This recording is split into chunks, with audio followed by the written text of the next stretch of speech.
जय हिंद फ्रेंड, हिंदी और प्राइड में आप सभी का स्वागत है। फ्रेंड्स, यहाँ पे देखिए कृष्ण काव्यधारा के तहत इससे पूर्व हमने करीबन कृष्ण काव्यधारा से संबंधित जो भी इम्पोर्टेंट क्वेश्चन हो सकते थे डिस्कस किया, लेकिन अभी कंप्लीट नहीं हुआ है। इसका ये पार्ट 2 है और इसमें आपको और भी क्वेश्चन कृष्ण काव्यधारा से मिलेंगे। पहले पार्ट से क्वेश्चन लगाने पे आपको बहुत आइडिया हो गया होगा कि कौन से कभी इम्पोर्टेंट है, किनकी कौन सी रचनाएं बिल्कुल कंठस्थ होनी चाहिए। और आपने एक चीज़ देखा होगा, बहुत सारे क्वेश्चन रिपीट हो रहे हैं। तो यहाँ पे देखिए, जैसे आरपीएससी सेशन में पूछा गया, गोकुल सवे गोपल उपासी, जोग अंग साधत जे उद्धो ते सब बसत ईसपुर काशी। अच्छा, एक ट्रेंड ये भी आप देख रहे होंगे कि कहीं कहीं से आपको पंक्तियां दे दिया और पंक्तियों के बीच से जैसे ईसपुर। अब आपसे सीधे पूछ लेना कि ईसपुर का मतलब क्या है। तो ईसपुर जैसे यहाँ पे है कि ईसपुर का मतलब है शिव की नगरी। तो ये जो काव्य पंक्ति है सूरदास द्वारा जो ब्रह्मद गीत सारे वहीं से कोपियां कहते हैं। हे उद्धव, गोकुल के सब लोग कृष्ण के उपासक हैं। आप तो हम लोगों को अष्टांग योग की शिक्षा देने आए हैं। अष्टांग योग की साधना करने वाले तो शंकर की नगर काशी में निवास करते हैं। और बाकी सूरदास द्वारा जो है सूरसागर, सुरसराली, साहित्य लहरी इनकी रचनाएं हैं। सूरदास ने सूरसागर में 3 भ्रमर गीतों की योजना की है। हिंदी साहित्य में भ्रमर गीत का परंपरा का प्रवर्तन सूरदास ने किया है। आए जोग सिखावन पाड़े, तीनों नहीं उपजत धनिया धान कुम्हाड़े। इस पद में तीनों का व्यंग्यार्थ क्या है? तो तीनों का क्या है? उपपद में तीनों शब्द का व्यंग्यार्थ क्या है? प्रेमा साधना, निर्गुण की साधना, योग साधना। प्रेम भक्ति साधना, निर्गुण की साधना, योग साधना। उपयुक्त काव्य पंक्तियां सूरदास के सूरसागर के भ्रमर गीत से है। प्रस्तुत दोहे में गोपियां उद्धव पर तंज कसते हैं और कहती हैं, सखी देखो तो योग शास्त्र सिखाने के लिए पंडित आ गए हैं। गोपियां कहती, उद्धव तुम अच्छी प्रकार से जानते हो कि धनिया, धान और काशी फल तीनों की खेती एक स्थान पर होना संभव नहीं है, असंभव है। इसलिए हमारे श्री कृष्ण को छोड़कर तुम्हारे परम ब्रह्म को स्वीकार करना असंभव है। नागरी नारी भले बूझे कि अपने बचन स्वभाव, भक्ति से क्या विवंजित है? इसका मतलब यशोदा का कृष्ण प्रेम। उक्त पंक्ति से यशोदा का जो कृष्ण प्रेम है वो अभिव्यंजित नहीं है। सूरदास द्वारा रचित कुल 25 ग्रंथ बताया जाता है, जिसमें कि 3 तो उपलब्ध है, सूरसागर, सुरसरावली, साहित्य लहरी। और सूरसागर में बताया जाता है कि 4936 पद तो सूरसागर में है तथा 12 स्कंद। हिंदी साहित्य में भ्रमर गीत काव्य परंपरा का प्रवर्तन सूरदास ने किया है। साहित्य लहरी 1550 ईस्वी में अलंकार और नायिका भेदों के उदाहरण प्रस्तुत करने वाली 118 दृष्टकूट पद है। इसमें सगुणोपासना का निरूपण बड़े ही मार्मिक ढंग से हृदय की अनुभूति के आधार पर तर्क पद्धति पर नहीं किया है। सूरदास के भ्रमर गीत के संदर्भ में ये कहना किसका है कि इसमें सगुणोपासना का निरूपण बहुत ही मार्मिक ढंग से हृदय की अनुभूति के आधार पर तर्क के पद्धति पर नहीं किया गया है। ये रामचंद्र शुक्ल ही कहते हैं। ये है रामचंद्र शुक्ल की किताब से उठाई गई पंक्ति कि सूरदास के भ्रमर गीत पर वो ऐसे ही कहते हैं कि ये जो पंक्तियां हैं ये सगुण उपासना का निरूपण बहुत ही मार्मिक ढंग से है, हृदय की अनुभूति के आधार पर, ये नहीं कि तर्क पे किया हो। नंद दुलारे वाजपेयी, मैनेजर पांडे, कवि विजेंद्र स्नातक ने भ्रमर गीत गोपी चरित को दुखांत काव्य कहा है। अब देखिए, दुखांत काव्य किसने कहा? मैनेजर पांडे, नंद दुलारे वाजपेयी, कवि विजेंद्र स्नातक। इसको दुखांत काव्य कहते हैं। भ्रमर गीत में अन्योक्तियों व वाक्योक्तियों का भरमार है। आचार्य शुक्ल ने भ्रमर गीत को उपालंब काव्य व धनी काव्य कहा है। हजारी प्रसाद ने सूरदास जब अपने विषय का वर्णन शुरू करते तो मानो अलंकार शास्त्र हाथ जोड़कर उनके पीछे दौड़ा करता है। हजारी प्रसाद जी सूरदास के भ्रमर गीत के बारे में कहते हैं कि जब वो विषय का वर्णन शुरू करते तो मानो ऐसा लगता है कि अलंकार शास्त्र हाथ जोड़कर उनके पीछे दौड़ा करता है। उपमाओं की बाढ़ आ जाती है, रूपकों की वर्षा होती है, संगीत के प्रवाह में कभी स्वयं बह जाता है। सूरदास की रचनाओं का सर्वप्रथम संपादन कहाँ पे हुआ? तो कलकत्ता में 1841 ईस्वी में राग कल्पद्रुम नाम से। हजारी प्रसाद द्विवेदी ने सूरसागर की स्त्री चरित्र का विशाल, यानी देखिए हजारी प्रसाद ने सूरसागर को कहा ये स्त्री चरित्र का विशाल काव्य है। भ्रमर गीत में परम विरह शक्ति का गहरा समावेश है। अष्टयाम इनमें से किसकी रचना? तो अष्टयाम है नाभादास की। अष्टयाम भक्ति काल के कवियों में स्वामी अग्रदास जो है उनके शिष्य नाभादास। वो हमने क्रम बताया था आपको, उसमें स्वामी अग्रदास, अग्रदास के शिष्य हैं नाभादास, और अग्रदास के गुरु का नाम है कृष्ण पयहारी, और कृष्ण पयहारी के गुरु का नाम क्या था? अनंतानंद। ये पूरा हमने क्रम देखा था ना। तो अष्टयाम किसका है? अष्टयाम भक्ति काल के कवियों में जो स्वामी अग्रदास हैं उनके शिष्य हैं नाभादास की रचना। इनकी कृतियां भक्तमाल, अष्टयाम एवं राम भक्ति संबंधी स्फुटपद। भक्तमाल में लगभग 200 भक्तों का चरित्र गान है। अष्टयाम ब्रजभाषा गद्य और पद्य दोनों में अलग अलग उपलब्ध है। नंदास की किस कृति पर मुग्ध होकर उन्हें जड़िया कवि कहा गया था? यह रास पंचाध्यायी। रास पंचाध्यायी कृति पर ही मुग्ध होकर नंदास को जड़िया की उपाधि दी गई थी। नंददास ब्रजभाषा के कृष्ण भक्त कवि थे। वे अष्टछाप के 8 कवियों में से एक थे। ये गोस्वामी विट्ठलनाथ के शिष्य थे। रचनाओं में देखें तो रास पंचाध्यायी, सिद्धांत पंचाध्यायी, अनेकार्थ मंजरी, रूप रस, भंवर गीत, रुक्मणी, सुदामा चरित। नंददास और सूरदास में सूरदास की नायिकाएं भावुक हैं, जबकि जो नंददास की नायिकाएं वो तर्कशील है। और पदावली की रचना विद्यावती ने की। साहित्य लहरी के सूरदास रचनाकार हैं। साहित्य लहरी के रचनाकार सूरदास है। इसी ग्रंथ में सूर की वंश परंपरा का परिचय मिलता है कि सूर अकबर के दरबारी कवि और रामदास के पुत्र चंद्रवरदाई के वंशज थे।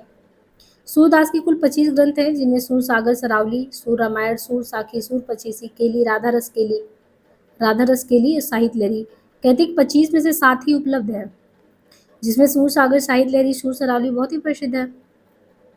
इनके अलावा राधा रस केली, सूर रामायण, सूर साखी, सूर पचीसी भी है। सूरदास की मृत्यु पर किसने कहा था कि पुष्टि मार्ग का जो जहाज है वो जा रहा है? तो विट्ठल ने कहा था। सूर की बड़ी भारी विशेषता है नवीन प्रसंग उद्भावना करने वाली ऐसी प्रतिभा हम तुलसी में नहीं पाते।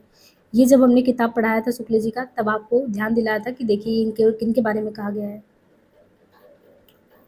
तोरी माननी ते हियो फोरी मोहिनी मान, तोरी माननी ते हियो फोरी मोहिनी मान, प्रेम देव की छवि ही लखी भयो मियाँ रश खान। शुक्ल के अनुसार उपयुक्त दोहे से क्या प्रमाणित होता है? रसखान किसी स्त्री पर आसक्त थे। स्त्री मानवती थी और रसखान का अनादर करती थी। रसखान स्वयं को प्रेम का मानदंड मानते थे। रसखान को भास हुआ कि जिस पर गोपियां मरती हैं उसी पर क्यों ना ध्यान लगाया जाए। तो ये पूरा प्रसंग आया था अच्छे से। शुक्ल जी यही कहते हैं कि रसखान किसी स्त्री पर आसक्त थे। वो तो आसक्त थे, लेकिन स्त्री बड़ी मानवती थी, रसखान का अनादर करती, उनके प्रेम का मान नहीं करती। रसखान को जब ये भास हुआ तो उन्होंने सोचा जिस पर गोपियां मरती है क्यों ना उसी पे ध्यान लगाया जाए। रसखान का पूरा नाम है सैयद इब्राहिम। कृष्ण भक्ति के लिए कवित सवैया पद्धति को अपनाने वाले, यानी कृष्ण भक्ति के लिए कवित सवैया पद्धति को अपनाने वाले पहले कवि हैं रसखान। रचनाओं में है सुजान रसखान इनका, दान लीला, अष्टयाम, प्रेम वाटिका। तुलसीदास जी ने अपना रामचरितमानस सबसे पहले रसखान जी को ही सुनाया था। ये भी एक इम्पॉर्टेंट फैक्ट है। तुलसीदास जी ने अपने रामचरित को सबसे पहले किसको सुनाया था? रसखान को। बाकी सुजान रसखान, दान लीला, अष्टयाम, प्रेम वाटिका इनकी रचना है। और ये भी इम्पोर्टेंट है, कृष्ण भक्ति के लिए कवित सवैया किसने सबसे पहले पद्धति अपनाया था? रसखान ने। और प्रेम वाटिका इन्हीं की रचना है। प्रेम वाटिका रसखान ने कब लिखा था? 1614 में लिखा था। प्रेम वाटिका में इन्होंने क्या लिखा था? राधा कृष्ण को प्रेम वाटिका में मालिन माली बनाकर प्रेम उद्योग का वर्णन दिखाया था। मूल नाम सैयद इब्राहिम। आलम कौन थे? ये रीति मुक्त धारा के कवि है, रीति से आजाद। प्रेम की पीर या इश्क का दर्द इनके एक एक वाक्य में मिलता है। इनकी प्रमुख रचना है आलम केली, माधवन कामकंदला, सुदामा चरित। सुदामा चरित कई बार आलम का पूछा गया है, और ये पंक्ति जो है कि प्रेम की पीर या इश्क का दर्द इनके एक एक वाक्य में मिलता है आलम के। नागरीदास की प्रमुख रचना है इश्क चमन। नागरीदास इनकी रचना है इश्क चमन। बड़ी ठाड़ी इनकी पत्नी थी। भारतेंदु जी इनको गद्य के प्रवर्तक के रूप में जाना जाता है। इनके काव्य ग्रंथ की संख्या कुल 70 है। इनके प्रमुख काव्य संग्रह हैं भक्ति सरवश, कार्तिक स्नान, प्रेम सरोवर, प्रेम माधुरी, होली, वर्षा विनोद। नायिका भेद पर आधारित ग्रंथ रस मंजरी के रचनाकार कौन है? तो नंददास है। नायिका भेद पर आधारित जो रस मंजरी है इसके नायिका भेद नंददास है। नायिका भेद पर आधारित ग्रंथ रस मंजरी के रचनाकार नंददास है। ये रीति निरूपण संबंधी रचना है। इसमें नायिका भेद का वर्णन है। स्वकीय परकीय नायिका के भेदों के साथ 9 प्रकार की नायिकाओं का वर्णन है। इनकी अन्य रचना इस प्रकार है: रास पंचाध्यायी, सिद्धांत पंचाध्यायी, रूप मंजरी, विराम मंजरी, भंवर गीत। निम्नलिखित में से कौन अष्टछाप का कवि है? इनमें मीराबाई, सूरदास, रसखान, विद्यापति, तो कौन है अष्टछाप का कवि? देखिए, सूरदास अष्टछाप के कवि हैं और शुक्ल अपने हिंदी साहित्य के इतिहास में कृष्ण भक्ति शाखा के तहत अष्टछाप कवियों का क्रम इस तरीके से रखे हैं। कुंभन दास को पहले, फिर सूरदास को। और देखिए, कुंभन दास का समय 1468 से 1583, जमुनावती, बल्लभाचार। देखिए, बल्लभाचार के चारों है, फिर विट्ठल के हैं। पहले कुंभन है, सूर्य है, परमानंद है, फिर कृष्ण है। 1468 कुंभन का है, 1478 जो है, 68 यानी 10 साल का अंतर सूर्य का है। फिर 1493 परमानंद का, 1496 यानी 3 साल का इधर है, 10 साल का यहाँ है, ऐसे भी याद कर सकते हैं। कुंभन से सूर्य का 1468 78, 93 से 96 परमानंद और कृष्ण का है।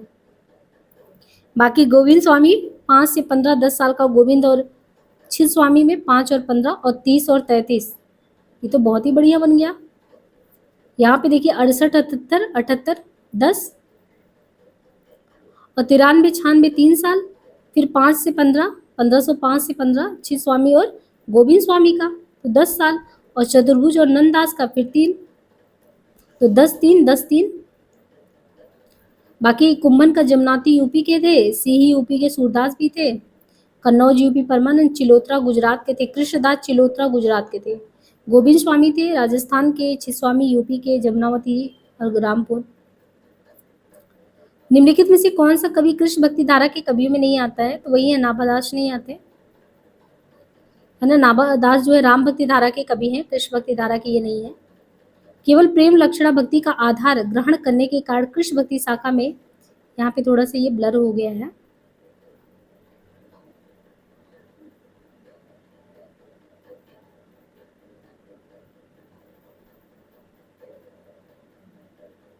ठीक है, जितना समझ में आ रहा है बता दे रहे हैं। तो कहते हैं कि जो है केवल प्रेम लक्षणा भक्ति का आधार ग्रहण करने के कारण कृष्ण भक्ति शाखा के तहत विलासिता की प्रवृत्ति जागृत हुई। तो ये रामचंद्र शुक्ल जी ने कहा था। श्री वल्लभाचार्य ने जिस कृष्ण भक्ति को प्रतिष्ठित किया उसका दार्शनिक आधार क्या था? तो वल्लभाचार्य ने तो शुद्ध अद्वैत को ही किया था। भ्रमर गीत प्रसंग का प्रतिपाद्य क्या है? तो सगुण भक्ति की महिमा का निर्गुण का खंडन। भ्रमर गीत का उपजीव ग्रंथ कौन सा है? भ्रमर गीत जो लिखा गया है उस ग्रंथ का उपजीव जो है श्रीमद् भागवत पुराण दसम स्कंद मानते हैं ना, तो ये श्रीमद् भागवत महापुराण का दसम स्कंद माना जाता है। सूरदास ने सूर सागर में 3 भ्रमर गीत की योजना की थी। वर्णन श्रीमद् भागवत के दसम स्कंद के 47वें अध्याय के 12 से 21 श्लोक में ये चीज मिलता है। सूरदास के दृष्टकूट पद किस काव्य ग्रंथ में दिखते हैं? ये देखिए, दृष्टकूट पे जब आया था वहां पे तो हमने ये हिंट किया था, और सूरदास का जो दृष्टकूट पद है वो हमें इनके साहित्य लहरी में दिखता है। देखिए, इससे क्वेश्चन लगता है ना कि हाँ ये इंपॉर्टेंट हो सकता है, क्या चीज नहीं हो सकता। सूरदास के जो दृष्टकूट पद है वो साहित्य लहरी में दिखते हैं। और साहित्य लहरी लिखा कब गया? 1550 में। अलंकार और नायिका ग्रंथों के एग्जाम्पल इसमें है। श्रृंगार और वात्सल्य रस का सम्राट किसको कहते हैं? तो सूरदास को कहते हैं। गौड़ीय संप्रदाय के संस्थापक में चैतन्य महाप्रभु हैं। वल्लभाचार्य का शुद्धाद्वैत, माधवा का द्वैत है। अचिंत्य भेदाभेद चैतन्य है जो कि गौड़ीय संप्रदाय, इनका ब्रह्म है, इनका रुद्र है। सखी स्वामी हरिदास का है। अष्टछाप में वही है 8 कवियों के बारे में, 1565 में जो है स्थापना इन्होंने किया था। बाकी यहाँ पे स्वामी हरिदास का समय अगर 1478 है, देखिए स्वामी हरिदास का समय और सूरदास का समय 1478 ही है।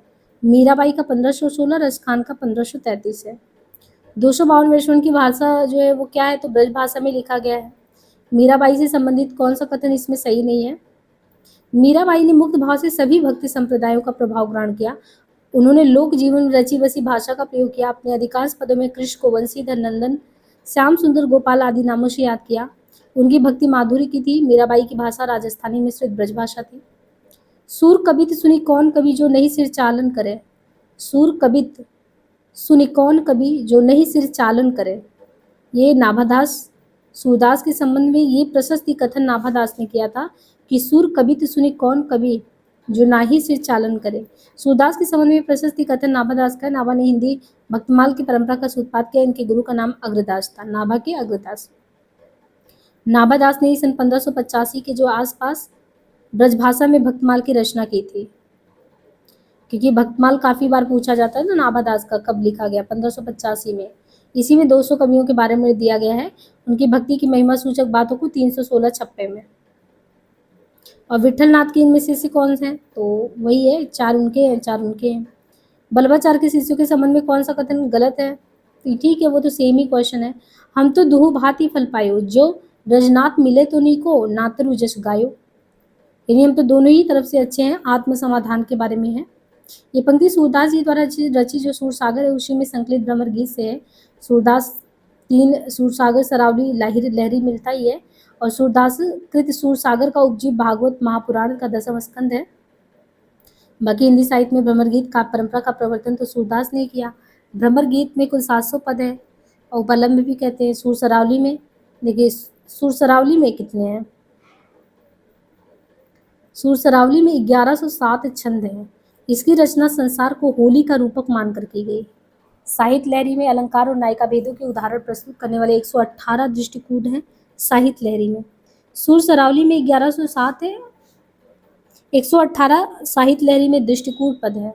सूरदास को वात्सल रस का सम्राट, और इनकी रचनाओं का सबसे पहले संपादन कलकत्ता में सन 1841 ईस्वी में राग कल्पद्रुम नाम से किया गया। सूरसागर की रचना का आधार क्या था? तो ये श्रीमद् भागवत। सूरसागर में कितने पद हैं? 4936, लगभग वही 5000 के पद, और 12 स्कंद हैं। हिंदी साहित्य में भ्रमर गीत काव्य परंपरा का प्रवर्तन सूरदास ने ही किया था। कृष्ण भक्ति काव्य के संदर्भ में इनमें से कौन सा कथन गलत है? भगवत कृपा की प्राप्ति के लिए सूर की भक्ति पद्धति में अनुग्रह का प्राधान्य है। नंददास ने भंवर गीत लिखा। राधा बल्लभ संप्रदाय में राधा का स्थान गौड़ है, तो गलत, बिल्कुल गलत है। और सखी संप्रदाय हरिदास ने ही किया था। देखिए, राधा बल्लभ संप्रदाय में राधा आगे ही आ रही है ना, तो राधा का स्थान तो प्रमुख होगा, उनको ही उच्च स्थान दिया गया है। ये कहना कृष्ण भक्ति काव्य के संदर्भ में गलत है। भगवत कृपा की प्राप्ति के लिए सूर की भक्ति पद्धति में अनुग्रह का प्राधान्य सही है। नंददास ने भंवर गीत लिखा। सखी संप्रदाय स्वामी हरिदास ने किया, और राधा बल्लभ संप्रदाय राधा का स्थान प्रथम तथा उच्च, कृष्ण का स्थान गौड़ है। साहित्य लहरी के रचयिता तो सूरदास ही हैं। और साहित्य लहरी के बारे में इसलिए आपको ध्यान रखना कि जो साहित्य लहरी उसमें खास बात ये 118 दृष्टिकूट पद है, और 1550 ईस्वी में लिखा गया अलंकार और नायिका भेद पे। तो एक तो साहित्य लहरी अलंकार और नायिका भेद का एग्जाम्पल है 1550, और में लिखा गया 118 दृष्टिकूट पद है। काह्यों को रोकल मार्ग शुद्ध हो, सुनहु मधुप निर्गुण कंटक के राजपंथ के रूध हो। राजपंथ का मतलब यहाँ पे भक्ति मार्ग है। बल्लभा ने अपने मार्ग का नाम पुष्टि मार्ग क्यों रखा? हाँ, ये भी सोचने वाली बात है, क्यों रखा उन्होंने? क्योंकि भक्ति की ओर जीव की प्रवृत्ति तो तभी होती है ना, जब भगवान का अनुग्रह होता है। यानी आप भगवत भजन कर रहे हैं, उनका आप पे कृपा नहीं है, आपका मन नहीं करेगा। एक पुष्टि जीव मर्यादा है, प्रवाह है, जो भगवान के अनुग्रह पर निर्भर रहते हुए नित्य लीला में प्रवेश करे, पुष्टि है। जो वेद विधि का पालन कर रहा है वो मर्यादा है, और प्रवाह जो जगत प्रपंच में निमग्न है वो प्रवाह में है। सूरदास के किस ग्रंथ में अलंकार और नायिका भेद? अभी हमने ध्यान दिलाया था कि साहित्य लहरी को एक तो 118 दृष्टिकूट पद के लिए ध्यान रखना है, और दूसरा इसको अलंकार और नायिका भेद से संबंधित है। बाकी इनको श्रृंगार और वात्सल का सम्राट इनके द्वारा रचित में सूर सरावली वगैरह है। गोपियों की वचन वक्रता का मनोहारी चित्रण सूरसागर के किस अंश में मिलेगा? भ्रमर गीत में मिलता है। वचन वक्रता का मनोहारी चित्रण तो उसी में मिलेगा। और सूरदास का सूरसागर का उपजीव भगवत महापुराण 10वां स्कंद है। हिंदी साहित्य में भ्रमर गीत का परंपरा शुरू भी इन्होंने ही किया था, उपालंब काव्य भी कहते हैं। शुक्ल ने इसे ध्वनि काव्य भी कहा है। जिस प्रकार स्वामी रामानंद जी ने विष्णु के अवतार राम की उपासना पर जोर दिया, रामानंद जी ने विष्णु के अवतार राम पर जोर दिया था, उसी प्रकार किस आचार्य ने कृष्ण को लेकर जनता को रसमग्न किया? तो वल्लभाचार्य है। जिस प्रकार स्वामी रामानंद जी ने विष्णु के अवतार राम की उपासना पर जोर दिया था, उसी प्रकार वल्लभाचार्य ने कृष्ण को लेकर जनता को रसमग्न किया। वल्लभाचार्य द्वारा रचित ग्रंथ कौन कौन से है? पूर्व मीमांसा भाष, उत्तर मीमांसा या अणुभाष्य तथा तत्वदीप निबंध, श्रीमद् भागवत का सूक्ष्म टीका। कौन अष्टछाप की कभी नहीं है इसमें? रैदास जो है वो नहीं है। अष्टछाप में विट्ठल 1565 में 4, सूर कुम्भन परमानंद कृष्ण, ये 4 बल्लभ के, गोविंद छित चतुर्भुज इनके हैं। काक के बड़े भाग सजनी, हरिहाथ सो ले गयो माखन। कौवा का भी बहुत बड़ा भाग्य है जो कृष्ण जी के हाथ से माखन ले गया। तो ये रसखान की पंक्ति है, बहुत ही प्रसिद्ध पंक्ति है रसखान की, कि काग के भाग बड़े सजनी, हरिहाथ से ले गो माखन। माखन हरिहाथ से ले गो माखन रोटी, जब ते प्रीति श्याम ते कीनी, ता दिन ते मेरे नैनन नेक न नींद न लेनी। यानी जब से हमने प्रेम श्याम से किया, नैनन में नींद नहीं है, परमानंद का कहना है। प्रभु है सब पतिनन को टीको, सूरदास का कहना। शेष महेश गणेश दिनेश सरसेव जय निरंतर गावे, रसकान की पंक्ति। सूरदास किस संप्रदाय में दीक्षित हुए थे? पुष्टमार्गी संप्रदाय में। सूरदास जो थे वो पुष्टमार्गी संप्रदाय में दीक्षित हुए। पुष्टि मार्ग संप्रदाय के प्रवर्तक हैं बल्लभाचार्य। निम्बार्क संप्रदाय के, निम्बार्का सखी संप्रदाय स्वामी हरिदास। बाकी सूरदास के प्रमुख ग्रंथ है सूर सागर, शाहिद लहरी, सुरसरावली। महाकवि सूरदास का जन्म स्थान कहाँ है? सूरदास सीही में इनका जन्म, सीही यूपी में ही है। सूरदास के जन्म के संबंध में दो बातें हैं। एक, श्याम सुंदर दास आचार्य शुक्ल द्विवेदी इनका जन्म रूनकता गऊ घाट मानते हैं। अच्छा, शुरुआत में तो ये कहानी भी रूनकता गऊ घाट वाली ही बताई गई थी कि कैसे वो गऊ घाट पे बैठते, फिर बल्लभाचार्य जाके उनको दीक्षित कर दिए थे। जबकि जो वार्ता साहित्य है उसमें डॉक्टर नगेंद्र और गणपति चंद्रगुप्त सिंही। तो यहाँ पे अक्सर जो है कवियों का लेके जन्म स्थान वगैरह क्लियर नहीं रहता, बहुत लोगों के अलग अलग मत रहते हैं। वैसे महाकवि सूरदास का जन्म सिंही है। सूरदास के जन्म के संबंध में ये दो मत, श्याम सुंदर और आचार्य शुक्ल। हजारी प्रसाद द्विवेदी इनका जन्म हजारी प्रसाद जो है इनका जन्म स्थान रूनकता मानते हैं, जबकि वार्ता साहित्य में नगेंद्र गणपति सिंही मानते हैं। सखी संप्रदाय के प्रवर्तक कौन है इसमें से? सखी, तो स्वामी हरिदास सखी संप्रदाय के प्रवर्तक है। देखिए कितनी बार ये एग्जाम में क्वेश्चन आया है। सखी संप्रदाय के प्रवर्तक है स्वामी हरिदास, और इस संप्रदाय को हरिदासी व तटी संप्रदाय कहते हैं। ये निम्बार्क संप्रदाय की एक शाखा है। इस संप्रदाय के लोग आगरा में यमुना किनारे बांस की टटी बनाकर रहते हैं, यमुना के किनारे। देखिए कारण भी बता दिया कि सखी संप्रदाय के प्रवर्तक स्वामी हरिदास हैं, और इसको तटी संप्रदाय क्यों कहते हैं? क्योंकि निम्बार्क संप्रदाय की एक शाखा जो ये संप्रदाय के लोग आगरा में यमुना किनारे बांस की टट्टी बनाकर रहते हैं, इसलिए इसे तटी संप्रदाय भी कहते हैं। सूरदास के गुरु का नाम तो बल्लभाचार्य है ना, 25 ग्रंथ बताए गए। सूरदास ने श्रीमद् भागवत दसम स्कंद से चीज़ों को लिया था, तो वही चीज़ है। टोटल मिला के 4936 पद हैं। 47वें अध्याय 10 श्लोक से लिया गया। भ्रमर रस लोलूप एवं प्रेम प्रवंचक का प्रतीक है, क्योंकि वह कभी किसी एक कली या एक पुष्प का रसपान नहीं करता है, इसीलिए तो भ्रमर गीत सार लिखा गया कि भौरे की भांति जो भगवान कृष्ण है। और राधा वल्लभ संप्रदाय का प्रवर्तन इसमें किसने किया था? तो वही हित हरिवंश ने किया। राधा वल्लभ संप्रदाय का परिवर्तन जो करने वाले हैं हित हरिवंश। 1534 में राधा वल्लभ संप्रदाय का प्रवर्तन हित हरिवंश ने किया, 1534 में वृंदावन में। इस संप्रदाय में राधा का स्थान सर्वोपरि है। इसमें तत्सुखी भाव को महत्व दिया गया है, तत्सुखी। हित हरिवंश अपनी रचना की मधुरता के कारण श्री कृष्ण की वंशी का अवतार किनको कहा जाता है? इन्हीं को। कौन सी रचना मीरा द्वारा नहीं रची गई? तो प्रेम वाटिका। प्रेम वाटिका मीराबाई की रचना नहीं है, बल्कि यह रसखान की है। प्रेम वाटिका किसकी है? मीराबाई की नहीं है, रसखान की है। रसखान की प्रमुख रचनाओं में है सुजान रसखान, प्रेम वाटिका, दान लीला अष्टयाम। बाकी गीत गोविंद का टीका, नरसिंह जी का मायरा, राग सोटा, राग गोविंद, मलार राग, सत्य भामानुरूषणम, मीरा की गर्भी, रुक्मणी मंगल। किस ग्रंथ की रचना नंदास ने नहीं की है?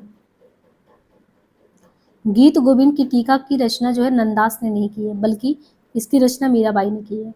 नंददास अष्टछाप के कवि। इनकी प्रसिद्ध रचनाएं अनिकार्थ, मानमंजरी, सुदामाचरित, रसमंजरी, रूपमंजरी, विरह, प्रेम बाराखड़ी, श्याम सगाई, रुक्मणी मंगल, भंवर गीत, रास पंचाध्यायी। निम्नलिखित में से कौन सा संत अकबर के बुलावे पर फतेहपुर सीकरी गया? बाद में बहुत ही कुम्भन दास पछता रहे थे जाके, है ना, वहाँ पे। तो कुम्भन दास प्रथम अष्टछापी कवि थे, ये जाति के क्षत्रिय थे, और सन 1492 में बल्लभाचार्य से दीक्षा लिए और बुलाए वो चले गए। कर्म जोग पुनि ज्ञान उपासन सभी भ्रम भरमायो। कर्म है जोग है पुनि ज्ञान उपासन सभी भ्रम भरमायो। ये काव्य पंक्ति है सूरदास की। कबीर कहते हैं माधो में ऐसा अपराधी, तेरी भक्ति होत नहीं साधी। तुलसीदास गोरख जगायो जो भक्ति भगायो। परमानंद कहाँ करूँ बैकुंठ जाए, जहाँ नहीं नंद जहाँ न जसोदा जहाँ गोपाल। देखिए परमानंद का सबसे बड़ा कष्ट ये था कि कहाँ पे बैकुंठ जाएंगे, जहाँ ना नंद है न यशोदा है, नहीं जहाँ गोपी ग्वाला कोई नहीं है, वहाँ पे किस लिए जाएंगे। किशनगढ़ के भक्त कवि महाराज सावन सिंह साहित्य के क्षेत्र में किस नाम से जाने जाते हैं? किशनगढ़ के भक्त कवि नागरीदास। ये किशनगढ़ के भक्त कवि हैं। किशनगढ़ के भक्त कवि महाराज सावन सिंह साहित्य के क्षेत्र में नागरीदास नाम से जाने जाते हैं। नागरीदास बल्लभ कुल के गोस्वामी रणछोड़ के शिष्य थे। इनके इष्ट देव श्री कल्याण राय जी तथा नित्य गोपाल थे। इनके रचे पद ब्रजमंडल में काफ़ी प्रसिद्ध थे। नागरीदास के एक मिलत भोजन भरी दौरी दौरी, एक त्योरी बुलावत औरी औरी, को चले जा सहजे सुभाए, पद गाय उठत भोगई सुनाए। सूर सागर का सबसे मर्म स्पर्शी और वाग वैदग्ध्यपूर्ण अंश कौन सा है इसमें? सूर सागर का सबसे मर्मस्पर्शी और जो है वाग वैदग्ध्यपूर्ण अंश भ्रमर गीत है। हजारी प्रसाद द्विवेदी ने ये लिखा है कि सूरदास ही ब्रजभाषा के प्रथम कवि हैं और लीलापन का महान समुद्र सूरसागर ही उनका प्रथम काव्य है। सूरसागर का उपजीव भागवत महापुराण का दसम स्कंद है। हिंदी साहित्य में भ्रमर गीत काव्य परंपरा का प्रवर्तन सूरदास ने ही किया है। और सब गढ़िया नंदास जड़िया उक्त में नंदास की किस विशेषता की ओर संकेत किया गया है? तो नंदास शब्द प्रयोग और सब गढ़िया नंदास जड़िया इस उक्त में नंदास के सब प्रयोग की विशेषता की ओर संकेत किया। अष्टचाप के कवियों में नंदास का स्थान काव्य शौष्ठ और भाषा की प्रजनता में सूरदास के बाद आता है। इनकी प्रमुख रचनाएं अनकार्थ मंजरी, मान मंजरी, सुदामा चरित, रस मंजरी, रूप मंजरी, बिरहा मंजरी, प्रेम बारह कड़ी, श्याम सगाई, रुक्मणी मंगल, भंवर गीत, रास पंचाध्यायी, सिद्धांत पंचाध्यायी, दसम स्कंद था। काहे को गोपीनाथ कहा तो इस पंक्ति में व्यक्त भाव क्या है? तो उपालंब का है। काहे को गोपीनाथ कहा तो इस पंक्ति में व्यक्त उपालंब भाव है। भ्रमर गीत सूरसागर के भीतर का एक सार तत्व, ये कहना किसका है? ये किसका कहना है? आचार्य शुक्ल का। भ्रमर गीत जो है वो सूरसागर के भीतर का एक सार तत्व है। भ्रमर गीत सूरसागर के भीतर का एक सार तत्व, कहना है शुक्ल जी का। और हजारी प्रसाद द्विवेदी ने लिखा, सूरदास जब अपने विषय का वर्णन शुरू करते तो मानो अलंकार शास्त्र हाथे दो के पीछे पड़ जाता है। जहां बैठावे तिथि बैठो, बेचे तो बिक जाओ, इस पंक्ति में मीरा का क्या मतलब है? इतना समर्पित भाव है कि जहां बिठावे तिथि बैठू, बेचे तो बिक जाओ में मीरा का समर्पण है। इनके अलावा मनमोहन कान्हा बिनती करूं दिन रैन रहा तके मेरे नैन, हरि आप हरो जनरी भीर, द्रौपदी री लाज रखी आप बढ़ायो चीर, मनरे परसी हरि के चरण सुभाग शीतल कमल कोमल। निम्नलिखित में से कौन अवधी भाषा का कवि नहीं है? इसमें से तो नंदास नहीं है, वो कृष्ण भक्ति के तहत आते हैं। किस कवि की गणना अष्टचाप के कवियों में नहीं की जाती है? नरोत्तम दास, इनकी तो नहीं होती है। भ्रमर गीत में भ्रमर का मतलब वही उद्धव, भ्रमर गीत में उद्धव जो भ्रमर के प्रतीक है। हिंदी साहित्य में भ्रमर गीत का परंपरा का प्रवर्तन सूरदास ने किया है, उपालंब काव्य कहते हैं। शुक्ल ने इसको ध्वनि काव्य कहा है। कौन सा कवि विठल नाथ जी का शिष्य है? तो देखिए इसमें से बहुत ज्यादा क्वेश्चन आते हैं कि इनको पहचानना है आपको। श्री कृष्ण के प्रमुख स्थान प्राप्त नहीं है, कौन से में? जो है राधा वल्लभ संप्रदाय में जो है राधा को प्रमुख स्थान है। 1534 में जो है राधा वल्लभ संप्रदाय का जो प्रवर्तन सन 1534 में किया गया, इसमें आचार्य हित हरिवंश ने वृंदावन में किया था 1534 में। और इस संप्रदाय में राधा का स्थान सर्वोपरि है, ना कि श्री कृष्ण का, राधा ही ऊपर है। और इसमें तत्सुखी भाव को भी महत्व दिया गया है। ये कथन किसका है कि वात्सल और श्रृंगार के क्षेत्र का जितना अधिक वात्सल उद्घाटन सूर्य ने अपनी बंद आंखों से किया, उतना किसी अन्य कवि ने नहीं किया। ये तो सब प्रसिद्ध पंक्तियों में से है शुक्ल जी का। कैसा विशद वर्णन उन्होंने किया था। शुद्ध द्वैत दर्शन के प्रवर्तक आचार्य का नाम क्या है? शुद्धाद्वैत का। शुद्ध कौन है? बल्लभाचार्य। तो इसमें हमने कल आपको बताया भी था इसके पहले वाले लेशन में कि आप किस तरीके से इसको याद कर सकते हैं। मध्वा का द्वैत है, निम्बार्का का द्वैताद्वैत है और अद्वैत शंकराचार्य का है। बाकी शुद्ध कौन है? बल्लभ है। अष्टाप की स्थापना करने वाले कौन है? तो विठल नाथ ही है 1565 में। अब इनमें क्रम से देखें तो 1468-78 हमने 10 साल का अंतर बताया, फिर 1493 से 96, यानी ये जो चारों कवि है पल्लवाचार वाले शिष्य, ये सब मान के चलिए ना कि 1500 के पहले ही आ जाते हैं चारों, 1468, 78, 93, 96। अब इनका क्रम आएगा तो आप लगा पाएंगे। और कितना याद करने में सही है, 10 का अंतर, 3 का अंतर, 10 का अंतर, 3 का अंतर, है कि नहीं? 1505, 15, 30, 5, 15, 5 यही 15, 15, फिर इसके बाद 30, फिर 33, ऐसा करके 3 का। और वो नंददास का पर्याय कोश ग्रंथ कौन सा है? तो अनेकार्थ मंजरी है। नंददास का पर्याय कोश ग्रंथ अनेकार्थ मंजरी है।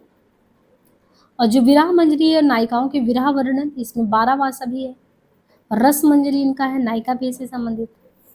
तो अनेकार मंजरी हो गया, विरह मंजरी नायिकाओं का विरह वर्णन, रस मंजरी नायिका भेद। रूप, रूप जो है, अब रूप का कितना ही वर्णन करेंगे, तो लघु प्रामाख्यानक है। और नायिका रस, और 12 मासा विरह में 12 मासा आता है। हर महीने में विरह अलग अलग होता था, है ना। तो ये इस तरीके से। और बाकी अष्टाप के कवि में नंददास का स्थान काव्य शौष्ठ और भाषा की प्रांजलता में सूरदास के बाद किनका है? इन्हीं का है। अष्टाप में कौन शामिल नहीं है?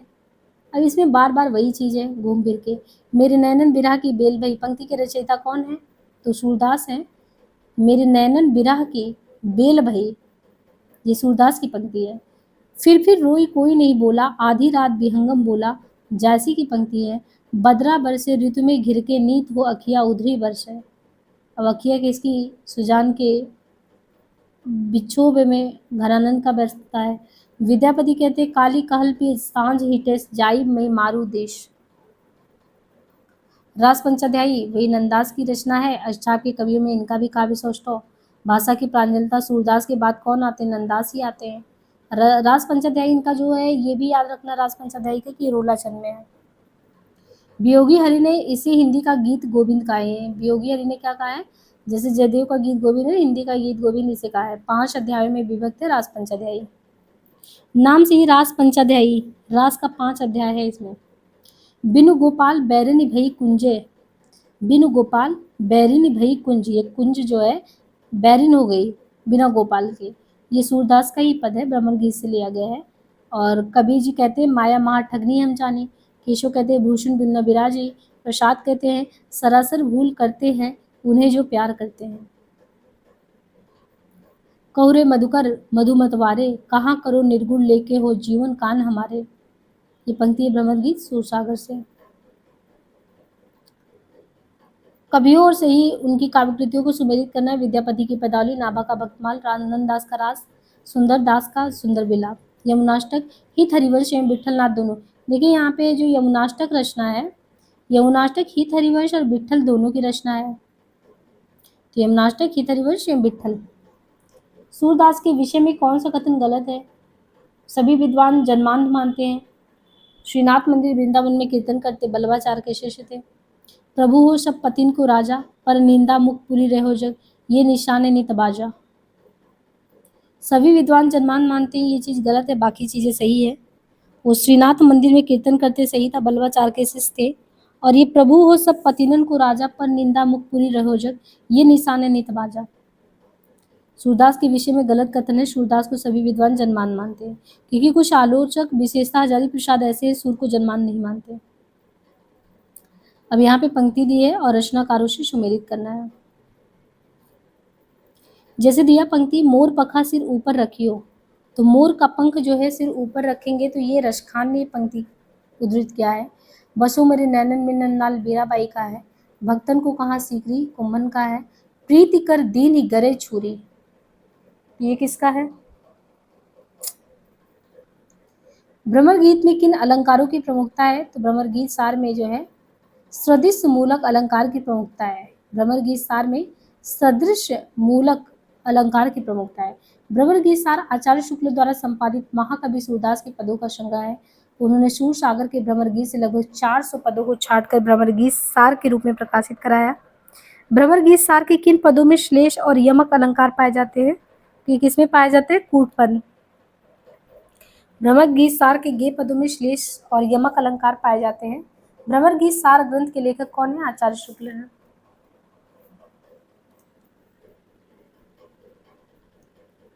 भ्रमर गीत सार श्रृंगार रस का कौन सा काव्य है? तो ये है उपालंब काव्य के रूप में भ्रमर गीत जो है उपालंब काव्य है। रास पंचाध्यायी की प्रमुख विशेषताओं के बारे में क्वेश्चन है। कृष्ण भक्त कवियों में प्रसिद्ध अष्टचापी कवि नंदास द्वारा रचित ग्रंथ रास पंचाध्यायी की प्रमुख विशेषता है। रास पंचाध्यायी बारे में भी पढ़ा था, 5 अध्यायों में, रोला छंद में है।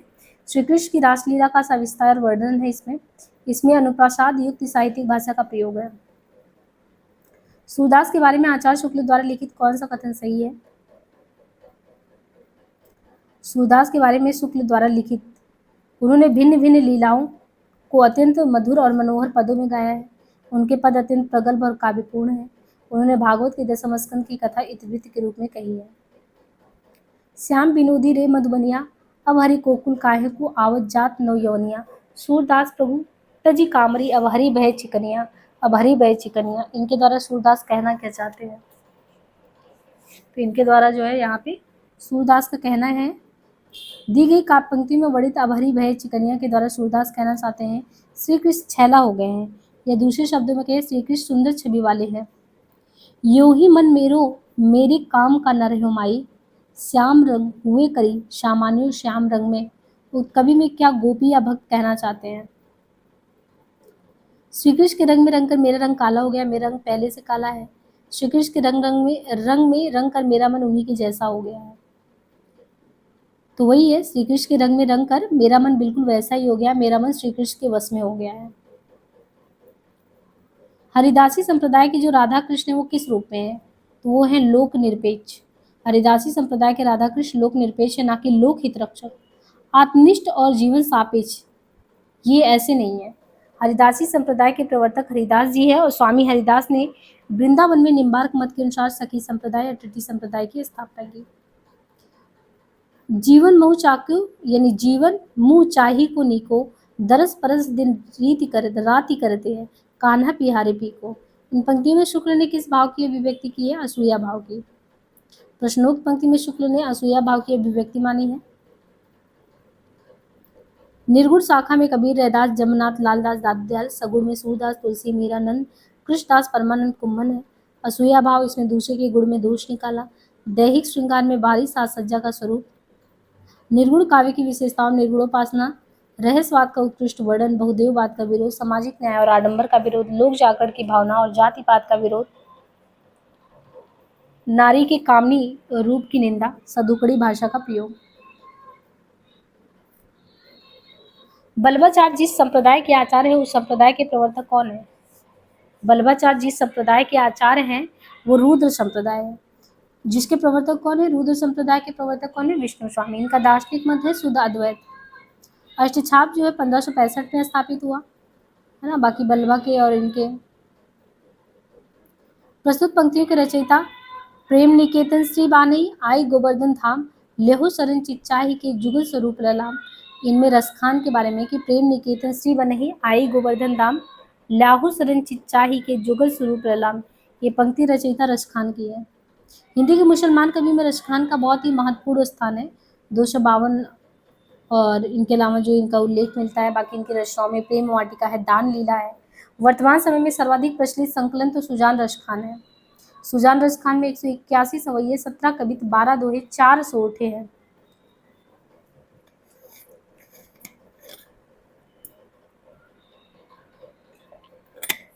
श्री कृष्ण भक्ति शाखा में मधुर भक्ति भावना का समावेश हुआ है निम्नलिखित के अनुकरण में। तो ये जो है चैतन्य महाप्रभु से संबंधित है। गौड़ी संप्रदाय के प्रवर्तक, इनका दार्शनिक मत अचिंत्य भेदाभेद है। बाल वर्णन संबंधी कविताएं आधुनिक काल में ही खूब रची गई। मध्यकाल में कवियों का रुचिकर क्षेत्र रहा है। समग्र रूप से समस्त हिंदी कविता में बाल वर्णन का सर्वश्रेष्ठ कवि कौन है? तो सूरदास है। स्नेह लीला के रचयिता कौन है? विष्णुदास। स्नेह लीला के जो रचयिता है ये है विष्णुदास। स्नेह लीला विष्णुदास। विष्णुदास ग्वालियर नरेश डुंगरेंद्र के राजकवि थे। इनके द्वारा लिखित ग्रंथों में महाभारत कथा, रुक्मणी मंत्र, स्वर्गारोहण, रामायण कथा। विष्णुदास कृत रामायण कथा, रामकथा हिंदी प्रबंध काव्य है। रैदास के 40 पद गुरु ग्रंथ साहिब में संकलित है। पीपा के गुरु का नाम रामानंद है। बेनी रीतिकालीन कवि, इनकी रचनाएं हैं नवरस तरंग, श्रृंगार भूषण, नाना राव प्रकाश।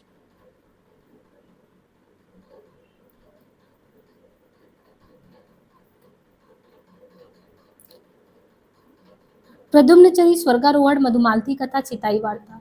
इनमें क्रम से देखें तो प्रद्युम्न चरित किसका है? सुधीर अग्रवाल का। स्वर्गारोहण विष्णुदास का है। मधुमालती कथा चतुर्भुज दास का है। चिताई वार्ता नारायण का है। तो जो प्रद्युम्न चरित है वो सुधीर अग्रवाल का है। स्वर्गारोहण विष्णु का है। मधुमालती कथा चतुर्भुज का है। चिताई वार्ता नारायण का है। सूरदास के एक अति प्रचलित पद के निम्नलिखित चरण है। नखत बेद ग्रह जोरी अरध करी को बरजे हम खात। से किस खाए जाने वाले पदार्थ का अर्थ होता है? विष के बारे में। सूरदास की प्रचलित पद जो नखत बेद ग्रह जोरी अरघ करिको वर्जे हम खा से खाए जाने वाले पदार्थ विष का अर्थ है। यानी अर्थात 27 नक्षत्र, 4 वेद, 9 ग्रह, 20 का अभिप्राय विष से है। 84 वैष्णव की वार्ता के लेखक कौन है? तो गोकुलनाथ है ना। और 84 वैष्णव की वार्ता का संबंध किस संप्रदाय से? तो बल्लभ संप्रदाय से है। उर्मे माखन चोर गड़े अब कैसो निकसत नाही उद्धव तिरछे है जो अड़े। ये पंक्तियां किस कवि की है? तो ये पंक्तियां वही है, सूरदास की प्रसिद्ध है। दास्य भाव से किस रस का कोना कोना झाँक आए थे? तो वही वात्सल्य रस का कोना कोना झाँक आए थे। विठलनाथ के शिष्य में कौन है? चतुर्भुज दास है। भ्रमर गीत प्रसंग का मूल स्रोत क्या है? श्रीमद् दसम, वही दसम करके स्कंद है। भ्रमर गीत उपालंब काव्य से भ्रमर का लक्ष्य बनाकर नायक की निष्ठुरता लंपटता के साथ पलायनवादी वृत्ति को चित्रित किया जाता है। इसके साथ ही नायिका का आत्मगत विरह वेदना भी जो है वो मार्मिक ढंग से चित्रित हुआ है। भ्रमर गीत का मूल स्रोत श्रीमद् भागवत पुराण का दसम स्कंद है, जिसके 46वें 47वें अध्याय में भ्रमर गीत का प्रसंग है। सूरदास कौन सी धारा के? तो कृष्ण काव्य धारा के हैं। रास पंचाध्यायी किस छंद में लिखा गया है? तो ये देखिए यहाँ पे हमने कहा था, इसका ध्यान दीजिए कौन से छंद में है ये, तो रोला छंद में है। ये 5 अध्यायों में विभाजित है। इस ग्रंथ में कृष्ण की रास लीला का प्रसाद युक्त साहित्यिक भाषा में वर्णन है। वियोगी हरि ने इसे ही हिंदी का गीत गोविंद कहा है, कि इसको रास पंचाध्यायी को। अष्टछाप के कवियों में नंददास का स्थान काव्य सौष्ठव और भाषा की प्राचीनता में सूरदास के बाद है। नंददास के ग्रंथ में अनेकार्थ मंजरी है। अनेकार्थ मंजरी, मान मंजरी, सुदामा चरित, रस मंजरी, रूप मंजरी, बिरहा मंजरी, रुक्मणी मंगल, भंवर गीत, रास पंचाध्यायी, सिद्धांत पंचाध्यायी, दसम स्कंद। इनमें से पुष्टि मार्गी कवि कौन है? तो पुष्टि मार्गी कवि इनमें से कौन है? ये है सूर। सूरदास के गुरु थे, उन्हें पुष्टि मार्गी भक्ति का सूत्रपात किया था। भक्ति माल की सगुण धारा के कृष्ण भक्ति शाखा के प्रमुख अष्टकवि सूरदास ने भी कृष्ण भक्ति के पुष्टि मार्ग को अपनाया था। पुष्टि मार्ग को जहाज जाते जाए कुछ लेने हो तो लो। बल्लभाचार्य का वेदांत सूत्र पर लिखा प्रसिद्ध ग्रंथ कौन सा है? तो ये है अणुभाष्य। बल्लभाचार्य की रचना अणुभाष्य वेदांत सूत्र पर आधारित अपूर्ण कृति है। इनके पुत्र विठल द्वारा पूरी की गई। इनकी प्रमुख रचना पूर्व मीमांसा भास, उत्तर मीमांसा भास, ब्रह्मसूत्र भास, तत्वदीप है। काव्य कृतियों में से किसकी रचयिता मीराबाई नहीं है? इनमें से तो किसकी नहीं है? प्रेम तत्व निरूपण की। गीत गोविंद टीका राग गोविंद नरसिंह जी का मायरा इन्हीं का है। जन्म के आधार पर इन कवियों का सही अनुक्रम लगाना है, तो वही है कुम्भन 1468, 78 सूरदास, परमानंद 93, कृष्ण। साहित्य लहरी की विषय वस्तु क्या है? साहित्य लहरी 1550 में सूरदास की रचना है और दृष्टकूट में राधा कृष्ण की लीलाओं का वर्णन किया गया है इसमें। नंददास की किस रचना का संबंध नायक नायिका? तो रसमंजरी है। देखिए नायक नायिका का संबंध रसमंजरी से है और रसमंजरी 1550 में। दोहा चौपाई में नायक नायिका का वर्णन है। इसमें स्वकीय और प्रक्रिया नायिका के भेदों भेद को चित्रित किया गया है रसमंजरी में। और बाकी रास पंचाध्यायी में कृष्ण की रासलीला, तो उसमें नायक नायिकाओं का वर्णन है। और इसमें जो रास पंचाध्यायी में ये कृष्ण की रासलीला का रोला छंद में किया गया है। जबकि भंवर गीत में सगुण और निर्गुण पर गोपी और उद्धव के संवाद के बारे में है और श्याम सगाई में श्याम की सगाई है। महाप्रभु बल्लभाचार्य के शिष्यों का वृतांत किसमें मिलता है? 84वें अष्टवन में। अष्टछाप के कवियों में पहला नियुक्त कीर्तनकार कवि कौन है? कीर्तन करने वाले। देखिए अष्टछाप के कवियों में कीर्तन करने वाले हैं कवि कुम्भन दास। शुक्ल अपने हिंदी साहित्य के इतिहास में कृष्ण भक्ति शाखा के कवियों के सही अनुक्रम किस तरह लगाए हैं? देखिए शुक्ल के अनुसार ही पूछता है, इसलिए आपको बिल्कुल ध्यान रखना है। पहले नंबर पे कुम्भन है, फिर सूर है, परमानंद, कृष्ण, गोविंद, छिह स्वामी, चतुर्भुज, फिर नंद। 68, 78, 10 साल, 93, 96, 10, फिर इसके बाद ऐसे ही 1505 से 15, फिर 30 से 33। इनको क्रम से ध्यान रखिए। बल्लभा के 4, कुम्भन का Jamunavati UP, Sihi UP Surdas, Kannauj UP Parmanand, Krishna चलोत्रा गुजरात। 2 लोग गुजरात के थे, गोविंद स्वामी और कृष्ण गोविंद एक ही नाम है ना, तो दोनों लोग चिलोत्रा आंध्री राजस्थान से थे। बाकी मथुरा से 6 स्वामी थे। जमुनावती जो है, जमुनावती से भी कुम्भन भी थे। अच्छा कुम्भन के पुत्र तो जमुनावती से रहेंगे ही। बाकी रामपुर यूपी से नंदाश है। सूर सागर के पदों का भावानुसरण करते हुए किस कवि ने कृष्ण के जीवन का चित्रण किया है? ब्रजवासी दास। ब्रजवासी दास नाम भी है, ब्रजवासी ही रहने वाले हैं। ये वृंदावन के रहने वाले तथा बल्लभ संप्रदाय के अनुयायी थे। इन्होंने सूरदास के पदों का भावानुसरण करते हुए भाव विलास नामक ग्रंथ में कृष्ण के जीवन का चित्रण किया है। इस ग्रंथ में कथा भी सूरसागर क्रम से ली गई है और बहुत से स्थलों पर सूरदास के शब्दों और भाव में चौपाइयों में रखे गए। इस बात को ग्रंथकार भी स्वीकार करते हैं। ये रचना कुछ ब्रज भाषा में है। जो उज्ज्वल नीलमणि है, इसके रचयिता कौन है? तो रूप गोस्वामी है। देखिए यहाँ पे दिया है उज्ज्वल नीलमणि जो है इसके रचयिता रूप गोस्वामी। पूर्व मीमांसा और उत्तर मीमांसा अणुभाष बल्लभा का है। अणुभाष बल्लभा का अधूरा ग्रंथ जिससे उनके विठल ने पूरा किया। अष्टछाप में सूरदास के पीछे इन्हीं का नाम लेना पड़ता है। इनकी रचना भी बड़ी सरस और ये है नंददास के बारे में, तो ये शुक्ल जी ने ही कहा है। सखी हो श्याम रंग रंगी, देखी बिकाए गई वो मूरत सूरत माही पगी। ये काव्य पंक्तियां किसकी है? तो गदाधर भट्ट की है। सखी हो श्याम रंग रंगी, देखी बिखाई गई वो मूरत यूं, सूरत माँ ही पगी। ये गदाधर भट्ट की है। रहो को रहो को काव मन ही दिए, मेरे प्राणनाथ श्री श्याम शपथ करो तीन छाए हित हरिवंश। फिर सुबह शीतल कमल कोमल त्रिवद ज्वाला, मीराबाई का।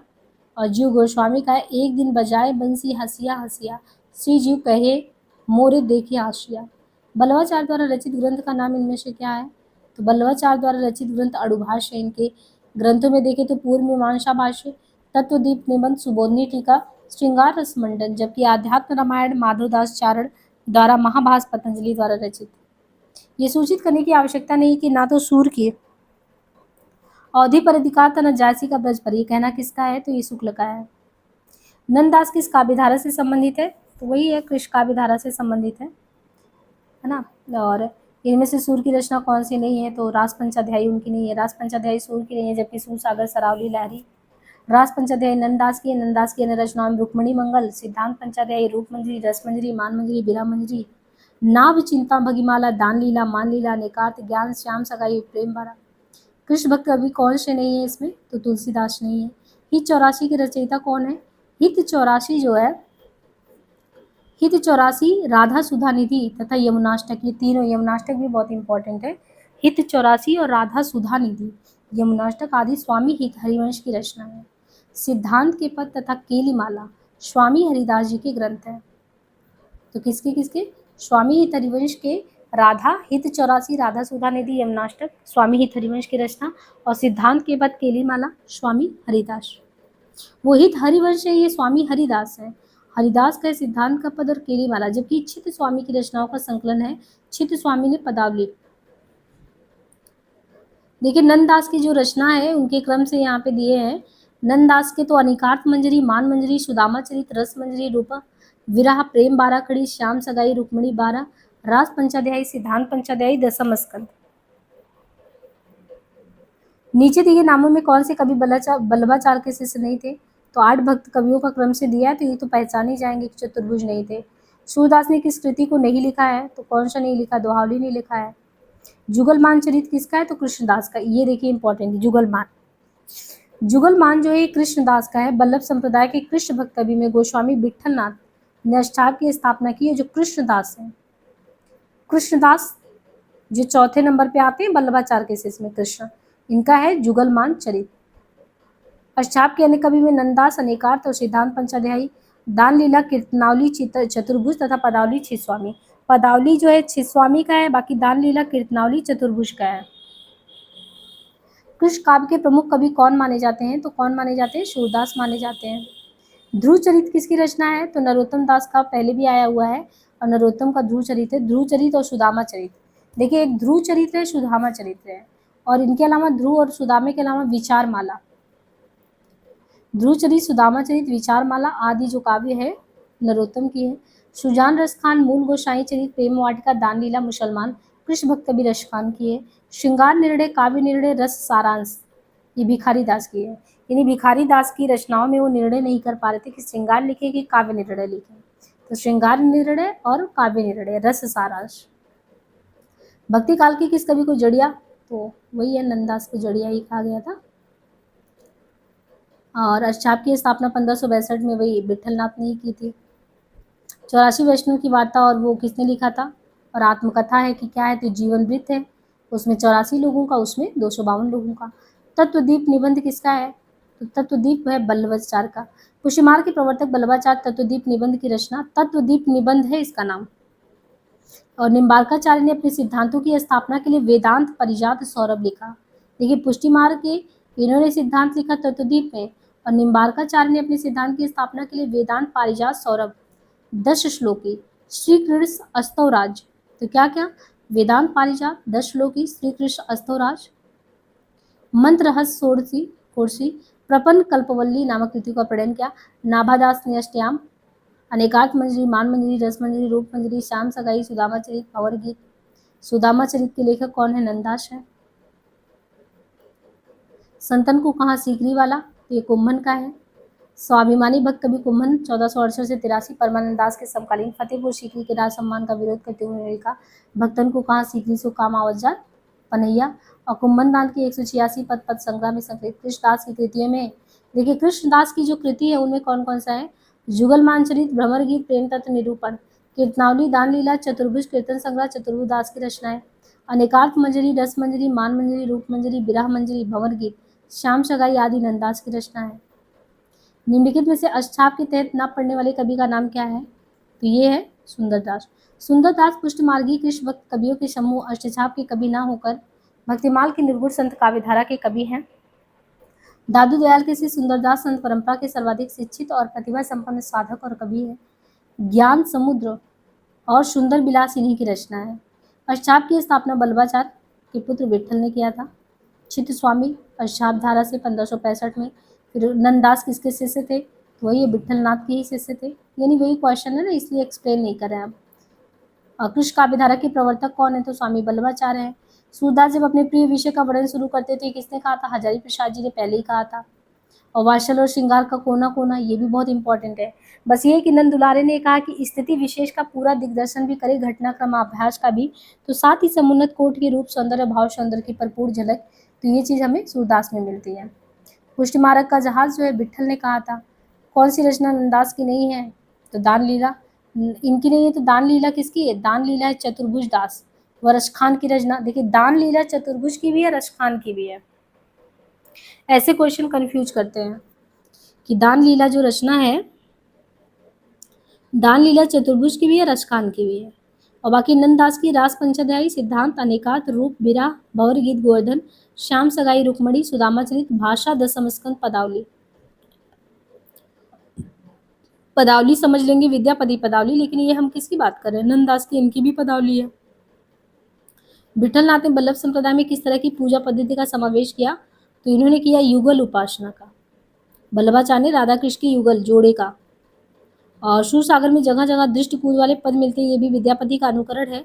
ये शुक्ल जी ने कहा था कि जो है दृष्टिकूट पद जो मिलते हैं इनके में सूरसागर में जगह जगह पे, ये विद्यापति का नकल है। आचार्य हजारी प्रसाद द्विवेदी ने सूर के साहित्य से संबंधित सूर साहित्य नामक ग्रंथ लिखा। सूर के साहित्य से संबंधित सूर साहित्य नाम से हजारी प्रसाद ने लिखा। सूरदास की श्रेष्ठ कृति के रूप में कौन सा विख्यात है? तो सूरसागर है उनका। और सूरदास के भ्रमर गीत में किसकी प्रतिष्ठापना है? तो वही सगुण की सरसता का। सूर काव्य के विषय में कौन सा तथ्य गलत है? सूर काव्य के संबंध में गलत तथ्य की भाषा अवधि है, क्योंकि संपूर्ण सूर काव्य की भाषा तो ब्रज है। भ्रमर गीत में गोपियों का समक्ष उद्धव किस भूमिका में है? एक संदेश वाहक के रूप में समझाने आते हैं। भ्रमर गीत के संदर्भ में संवेदना और शिल्प के उद्देश्य कौन सा तथ्य सही नहीं है? उसमें भावुकता, वक्रता, वाग विवेकता, क्रूरता नहीं है। भ्रमर गीत का वैशिष्ट इसमें से क्या है? उपालंब काव्य में उद्धव गोपी संवाद। फिर निम्नलिखित काव्य पंक्तियों के आशय, उर्मे माखन चोर गड़े अब कैसो निकसत नाही, उद्धव तिरछे हो जो अड़े। कि गोपी के दिल में कृष्ण बस गए हैं, वो उन्हें दिल से निकालना चाहती है लेकिन निकलते ही नहीं, वो उन्हें दिल में बसाए रखना चाहती है। कृष्ण को दिल से निकालना गोपी के लिए असंभव है। तो इसमें देखिए कौन सा सही होगा? गोपी के दिल में कृष्ण तो बस गए हैं, वे दिल में उन्हें बसाए रखना चाहती हैं, लेकिन निकालना अगर चाहे तो असंभव है, वो निकाल नहीं सकती। मीराबाई के पदों में मुख्य क्या है? अपूर्व भाव विवलता, रहस्य अनुभूति, आत्मसमर्पण, भगवत विरह की पीड़ा की उत्कट। तो रहस्यवाद तो नहीं है इसमें, है ना। मीराबाई के पदों में अपूर्व भाव विवलता है, समर्पण है, विरह की पीड़ा है, रहस्य अनुभूति नहीं है। इनमें से कौन एक जो है अष्टछाप के कवि है? कृष्णदास। बाकी सारे लोगों का नाम कई बार हमने बताया। कृष्णदास का अधिकांश साहित्य मुख्यतः किस भाषा में? तो वही है ब्रज भाषा में है। और वैसे भी खड़ी बोली को प्रतिष्ठित करने का श्रेय द्विवेदी जी को जाता है। मनुष्य होने पर रसखान ने कहाँ बसने की इच्छा की थी? तो गोकुल के गांव में। सूरदास की अधिकतर रचनाएं किस भाषा में देखने को मिलती है? तो वही है ब्रज में ही है। किस भाषा में लिखी गई? तो वही है नंद ब्रज लीजे ठो की बजाय, नंद ब्रज लीजो ठो की बजाय, ये सूरदास की पंक्ति है। सुदामा चरित किसकी रचना है? तो नरोत्तम दास का है। देखिए नरोत्तम दास का है सुदामा चरित, जबकि कृष्णदास जुगल मानचरित, रसखान सुजान रसखान, और घनानंद का सुजान सागर। राधा कृष्ण के प्रेम को लेकर कृष्ण भक्ति की जो काव्य धारा चली उसमें लीला पक्ष अर्थात ब्रह्मार्थ विधान की प्रधानता, ये कहना हिंदी साहित्य के किस इतिहासकार का है? तो यह आचार्य रामचंद्र शुक्ल का। आचार्य शुक्ल कहते हैं कि कृष्ण भक्ति के संदर्भ में कि राधा कृष्ण के प्रेम को लेकर कृष्ण भक्ति की जो धारा चली उसमें लीला पक्ष अर्थात बाहर्त विधान का प्रधानता रहा है। सूरदास कृष्ण भक्ति के किस संप्रदाय में दीक्षित थे? तो बल्लभ संप्रदाय में। अपनी किस कृति के अंत के पद में अपनी वंश परंपरा का परिचय देते हैं? देखिए ये चीज पूछ लिया ना साहित्य लहरी में, वो चंद्रवरदाई का ऐसे करके वो बताते नहीं किस वंश से हैं ऐसे करके। तो हमने यहाँ कृष्ण काव्य से संबंधित जितने भी फैक्ट थे वो सब खत्म कर लिए हैं, और कुल मिला के फुटकल रचना के साथ आपका पूरा भक्ति काल खत्म हो जाएगा। हमने भक्ति काल के कॉन्सेप्ट और क्वेश्चन का सीरीज पूरा ही समाप्त कर दिया है। अब आपका काम है बहुत अच्छे से देखिए और समझिए, फिर हम रीति काल पे मूव करेंगे। और ज़्यादा से ज़्यादा लोगों तक इसको शेयर करिए ताकि कंटिन्यू रहे सीरीज, आपका पूरा कंप्लीट हो जाए कोर्स। धन्यवाद।